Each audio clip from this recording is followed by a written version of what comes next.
ഇനി ഓണവിപണിയിലേക്ക്.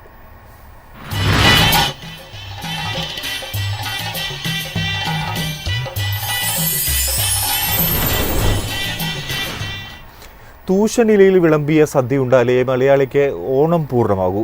അതുകൊണ്ട് തന്നെ ഓണ വിഭവങ്ങൾക്കൊപ്പം വാഴയിലയും ഉറപ്പുവരുത്താറുണ്ട്. ഓണം അടുത്തതോടെ സംസ്ഥാനത്ത് വാഴയില വിപണിയും സജീവമായി. കാണാം കൊച്ചി ബ്യൂറോ തയ്യാറാക്കിയ റിപ്പോർട്ട്. ഓണസദ്യ രുചികളുടെ ഒരു കൂട്ടാണെങ്കിൽ അത് വിളമ്പുന്നത് നമ്മുടെ സ്വന്തം തൂശനിലയിലാണ്. പണ്ടൊക്കെ ഓണം അടുക്കുമ്പോൾ നമ്മൾ പോയി നമ്മുടെ പറമ്പിൽ നിന്ന് നമുക്ക് വേണ്ട വാഴയിലൊക്കെ കീറിയെടുത്തോണ്ട് വരും, അറ്റത്ത് കറികളൊക്കെ വിളമ്പി നമ്മൾ ഭക്ഷണം കഴിക്കും. പക്ഷെ ഇപ്പോഴത്തെ അവസ്ഥയിൽ ഇതുപോലെ തൂശനിലയൊക്കെ മേടിക്കണമെങ്കിൽ നമ്മൾ മാർക്കറ്റിലേക്ക് പോകണം. നിലവിൽ ഈ ഓണക്കാലത്ത് മാർക്കറ്റുകളിൽ നമ്മുടെ തൂശനിലയുടെ വില എന്താണെന്നൊന്ന് പരിശോധിച്ചാലോ. പ്ലാസ്റ്റിക് ഇലകൾ വിപണിയിൽ സജീവമാണെങ്കിലും തൂശനിലയുടെ ഡിമാൻഡ് ഒന്ന് വേറെ തന്നെയാണ്. അതുകൊണ്ട് തന്നെ ഇല വിപണി നേരത്തെ സജീവമായി. നിലവിൽ 250 വാഴയില ഉൾക്കൊള്ളുന്ന ഒരു കെട്ടിന് 1500 രൂപ വരെയാണ് വില. സാധാരണ ദിവസങ്ങളിൽ 4-5 രൂപയ്ക്ക് കിട്ടുന്ന ഇലയ്ക്ക് ഇപ്പോൾ 10 രൂപ നൽകണം. കാണം വിറ്റും ഓണം ഉണ്ടെന്ന മലയാളിക്ക് ഇലയുടെ വില ഒരു പ്രശ്നമേ അല്ല. ഇപ്പൊ വാഴയില കിട്ടാനായിട്ട് കുറവാണെന്ന് വെച്ചാല് ആളുകൾക്കെല്ലാം തമിഴ്നാട്, മൈസൂർ, ബാംഗ്ലൂർ ഇലകളാണ് വേണ്ടത്. ഇപ്പൊ കേരളത്തിലെ ഇലകൾ എന്ന് പറഞ്ഞാൽ അത് അഴുക്കുണ്ടാവും, പൊട്ടുണ്ടാവും, ചെളികളുണ്ടായതിൻ്റെ പേരിൽ ആളുകളെല്ലാവരും വാങ്ങിക്കുന്നത് തമിഴ്നാടിൽ നിന്ന് ഇല മാത്രമേ ഉള്ളൂ. അവിടെയാണെങ്കിൽ കഴിഞ്ഞ മാസം കാറ്റും വന്നതിൻ്റെ പേരിൽ ഇല കിട്ടാനും കുറവാണ്. മൊത്തം ഇലയെ മോശമായിട്ട് വന്നത്. ഇപ്പോൾ ഒരിലയെന്ന് പറഞ്ഞാൽ ഹോൾസെയില് ഇപ്പം 6 രൂപ ഒക്കെ വിലയുണ്ട്. ഇപ്പം നമുക്ക് തിരിഞ്ഞൊക്കെ കൊടുക്കുമ്പോൾ 8 രൂപ, 9 രൂപ, 10 രൂപ കിട്ടേണ്ടി വരും. 10 രൂപ കുറച്ച് കിട്ടൂല ഈ തോണം. എന്ന് വെച്ചാൽ അവിടെ നിന്ന് തന്നെ തമിഴ്നാട് തന്നെ വില കൂട്ടി. അവർ എല്ലാ കൊല്ലം അവർക്കറിയാലോ, അവർ 7.50 തന്നെ നല്ല വിലക്ക് ഇടുന്നുണ്ട്. അപ്പോൾ നമുക്ക് ചിലവും ട്രാൻസ്പോർട്ട് ചാർജും ചുമട്ട് ചാർജും എല്ലാം വാടകയൊക്കെ വരുമ്പോൾ 8 രൂപ തന്നെ വില നിൽക്കും. അപ്പോൾ ഒരു 10 രൂപ കുറച്ച് വിൽക്കാൻ പറ്റില്ല. ഇല ശേഖരിക്കാൻ മാത്രം തിരുനെൽവേലി ഉൾപ്പെടെയുള്ള ഭാഗങ്ങളിൽ നാട്ടുവാഴ, ചക്കവാഴ ഉൾപ്പെടെയുള്ള പ്രത്യേക ഇനം വാഴകളും കൃഷി ചെയ്യുന്നുണ്ട്. ഇത്തരം വാഴയിലെ കുലകൾക്ക് ആവശ്യക്കാരും കുറവാണ്. 4 ദിവസം വരെ ഇലകൾ വാടാതെ ഇരിക്കും. പെട്ടെന്ന് കീറില്ലെന്നതും ഇത്തരം ഇലകളുടെ പ്രത്യേകതയാണ്. ഇതിനു പുറമെ ഞാലിപ്പൂവൻ വാഴയുടെ ഇലയ്ക്കാണ് കൂടുതൽ ആവശ്യക്കാർ. മറ്റിലകളെ അപേക്ഷിച്ച് ഇത് പെട്ടെന്ന് പൊട്ടിപ്പോകില്ല, നേർത്തതുമാണ്. ഇത്തവണ മഴക്കാലത്ത് വാഴകൃഷിയിലുണ്ടായ നാശനഷ്ടവും കാറ്റ് വീശിയതും നാടൻ വാഴയിലേക്ക് വലിയ ക്ഷാമവും ഉണ്ടാക്കി. 12 വർഷമായി ഇപ്പൊ ഹോട്ടലിൽ ചെയ്യാൻ തുടങ്ങിയിട്ട്. ഇലയിൽ അന്ന് തുടങ്ങി ഇന്ന് വരെയും ഇലയിലാണ് ഇപ്പൊ കൊടുത്തുകൊണ്ട് നിൽക്കുന്നത്. അന്നിപ്പോ 2 രൂപയുടെ വില ഉണ്ടായത് ഇന്നിപ്പോ 5 രൂപയായി.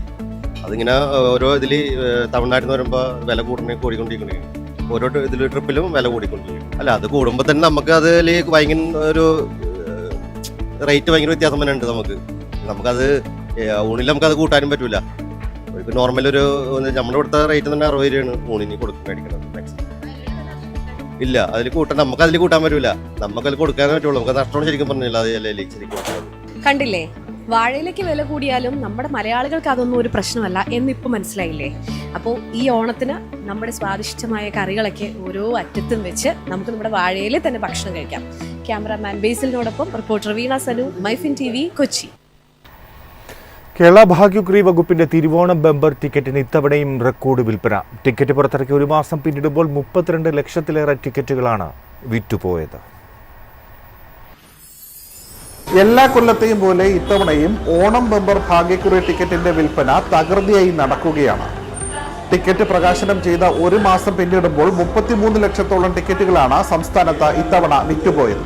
ഇതുവരെ ഏറ്റവും കൂടുതൽ വിൽപ്പന നടന്നത് പാലക്കാട് ജില്ലയിലാണ്. 32,13,290 ടിക്കറ്റുകളാണ് കഴിഞ്ഞ ദിവസം വരെ വിറ്റുപോയത്.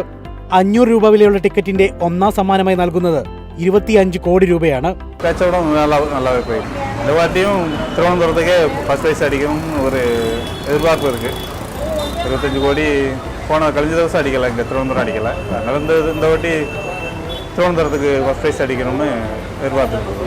രണ്ടാം സമ്മാനമായി 1 കോടി രൂപ വീതം 20 പേർക്കും, മൂന്നാം സമ്മാനമായി 50 ലക്ഷം വീതം 20 പേർക്കും, നാലാം സമ്മാനമായി 5 ലക്ഷം വീതം 10 പരമ്പരകൾക്കും, അഞ്ചാം സമ്മാനമായി 2 ലക്ഷം വീതം 10 പരമ്പരകൾക്കും നൽകുന്നു. കൂടാതെ 5000 രൂപ മുതൽ 500 രൂപ വരെയുള്ള മറ്റ് അനവധി സമ്മാനങ്ങളും ഇത്തവണയുണ്ട്. ഓണം ബമ്പർ നല്ല കച്ചവടമാണ്, നല്ല സെയിൽസ് ഉണ്ട്. ഓണം ബമ്പർ എല്ലാ വർഷത്തെയും പോലെ ഉഷാർ ബിസിനസ് തന്നെയാണ്. കാരണം ഇനിയിപ്പോൾ 3-4 ദിവസങ്ങളിൽ നല്ല ബിസിനസ് തന്നെയായി. ഈ മാസം 27 ഉച്ചയ്ക്ക് 2 മണിക്കാണ് ഇത്തവണത്തെ തിരുവോണം ബമ്പർ നറുക്കെടുക്കുക. അഭൂതപൂർവമായ തിരക്കാണ് ഓണനാളുകളിൽ തലസ്ഥാനത്തെ ലോട്ടറി വിൽപ്പനശാലകളിൽ അനുഭവപ്പെടുന്നത്. വിറ്റുപോകുന്ന ഓരോ ടിക്കറ്റുകളിലും എടുക്കുന്നവർക്കൊപ്പം കച്ചവടക്കാർക്കും ഏറെ പ്രതീക്ഷകളുണ്ട്. ക്യാമറാമാൻ അരവിന്ദിനൊപ്പം അമൽ, മൈഫിൻ TV, തിരുവനന്തപുരം. ഇനി കേരള വാർത്തകളിലേക്ക് പോകാം. സപ്ലൈകോയുടെ വാർത്തയാണ്. ചരിത്രം സൃഷ്ടിച്ച ഈ ഓണക്കാലത്തെ സപ്ലൈകോയുടെ വിൽപ്പന. ഉത്രാട ദിനത്തിൽ ഉച്ചവരെ 55.21 ലക്ഷം ഉപഭോക്താക്കളാണ് സപ്ലൈകോ സ്റ്റോറുകൾ സന്ദർശിച്ചത്. ഓണക്കാല വിൽപ്പന 375 കോടി രൂപ കടന്നതായി സപ്ലൈകോ അറിയിക്കുന്നു. സപ്ലൈകോയുടെ ചരിത്രത്തിലെ ഏറ്റവും വലിയ പ്രതിദിന വിറ്റുവരവായ 15.7 കോടിയെ ഭേദിച്ച് 15.37 കോടിയിൽ വിൽപ്പന എത്തിയത് ഓഗസ്റ്റ് 27-നായിരുന്നു. ഓഗസ്റ്റ് മാസം അവസാന വാരം തൊട്ട് പ്രതിദിന വിൽപ്പന റെക്കോർഡുകൾ ഭേദിച്ചു. ഓഗസ്റ്റ് 29-ന് വിൽപ്പന 17.91 കോടിയും 30-ന് 19.4 കോടിയും സെപ്റ്റംബർ 1-ന് 22.2 കോടിയും 2-ന് 24.99 കോടിയും 3-ന് 24.22 കോടിയും കടന്നു. അരിയുടെയും വെളിച്ചെണ്ണയുടെയും ലഭ്യത ഉറപ്പുവരുത്തിക്കൊണ്ട് വിലക്കയറ്റത്തിനുള്ള സാധ്യത ഫലപ്രദമായി തടയാൻ സപ്ലൈകോയ്ക്ക് കഴിഞ്ഞു. സെപ്റ്റംബർ 3 വരെ 1.19 ലക്ഷം കിൻഡിൽ അരി വിൽപ്പനയിലൂടെ 37.03 കോടി രൂപയുടെയും 20.13 ലക്ഷം ലിറ്റർ ശബരി വെളിച്ചെണ്ണ വിൽപ്പനയിലൂടെ 68.96 കോടി രൂപയുടെയും 1.11 ലക്ഷം ലിറ്റർ കേര വെളിച്ചെണ്ണ വിൽപ്പനയിലൂടെ 4.95 കോടി രൂപയുടെയും വിറ്റുവരവുണ്ടായി. ജില്ലാ ഫെയറുകളിൽ 4.74 കോടി രൂപയുടെയും നിയോജക മണ്ഡലം ഫെയറുകളിൽ 14.41 കോടി രൂപയുടെയും വിൽപ്പന നടന്നു. News desk, MyFin TV.